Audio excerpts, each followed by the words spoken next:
Hollywood has always been a town of two faces.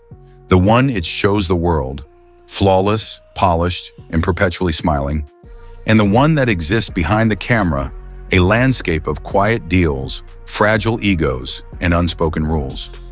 But what happens when a man who has never bothered with a mask, a man whose face is a roadmap of authenticity, walks onto a stage that's built on them? Tonight, we're breaking down the legendary, almost mythical confrontation between Clint Eastwood, the last true Hollywood outlaw, and Jimmy Kimmel, a reigning king of late-night television.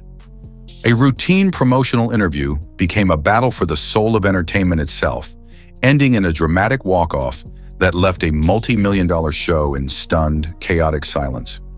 This wasn't just a clash of personalities, it was a clash of eras, a moment that exposed the deep fracture between substance and spectacle.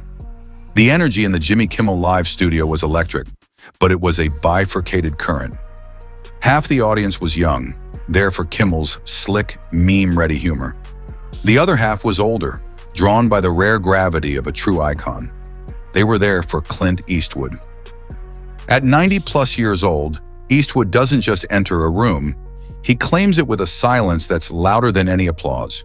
He was there to promote his new film, a story of grit and defiance that mirrored his own persona. But anyone who knows his reputation knows he despises the frivolous song and dance of talk shows. He sees them as a necessary evil, a transaction, and he was there to complete his side of the bargain, and nothing more. This tension was already simmering backstage, a storm gathering before a single camera rolled. His longtime aide, a sharp, fiercely loyal woman named Maggie, had laid down the law with the show's young, ambitious producers. "He's not a meme," she had warned them, her voice low and firm. "He's not a prop for a viral clip. Talk to him about the work. That's it." The producers smiled and nodded with practiced insincerity, their eyes holding the glint of people who saw a legend not as a man, but as monetizable content. Of course," one of them said, "but we have this great bit planned. It'll be gold." They fundamentally misunderstood who they were dealing with.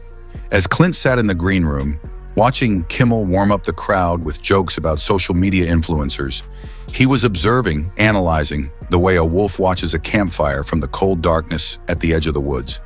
When he finally walked on stage, the interview began with a facade of normalcy. Jimmy, a master of his craft, started with respectful questions about the challenges of directing at this stage in his career.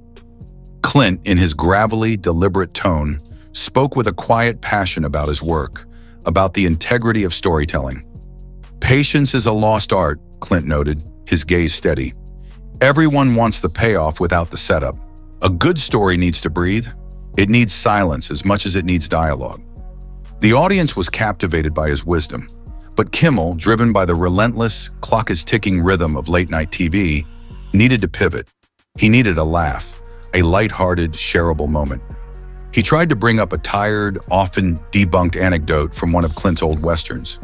Clint shut it down with a cold, simple, "That's a myth."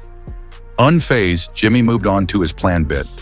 A production assistant on cue handed him a ridiculously large, cartoonish cowboy hat.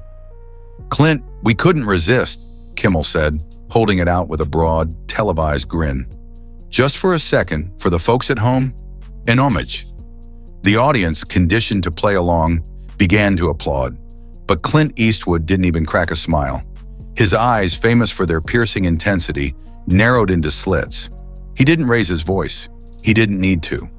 "Lose the hat, Jimmy," he said, and the quiet, absolute authority in those 4 words sucked all the air out of the studio. The laughter died, the applause faltered, and suddenly everyone realized this was no longer a game. The atmosphere had shifted from festive to funereal. Jimmy, his host's smile now feeling like a cheap cracking mask, tossed the hat aside with a nervous chuckle. "Okay, tough crowd," he stammered, trying to recover. He attempted to steer the conversation back to filmmaking, but the damage was done. Clint saw his opening, not for an attack, but for a lesson. He wasn't just talking about a prop anymore. He was talking about principle. "There's a problem in this town," Clint began, his voice low but carrying to every corner of the silent room. "People have forgotten the difference between entertaining an audience and treating them like fools. You think an homage is a cheap prop? An homage is putting in the work. It's respecting the source. The line was a direct shot at Kimmel and the very nature of his show. Kimmel's professionalism began to fray. "Hey, Clint, it was just a joke. We're just trying to have a good time here," he said, his tone defensive. Clint's response was swift and brutal. "You think this is a good time?" he asked, gesturing to the bright lights, the rolling cameras, the whole artifice. "This is a transaction. I'm here to talk about a piece of work that hundreds of people poured their lives into, and you're here to get your clicks. Let's not pretend it's anything else." The audience gasped.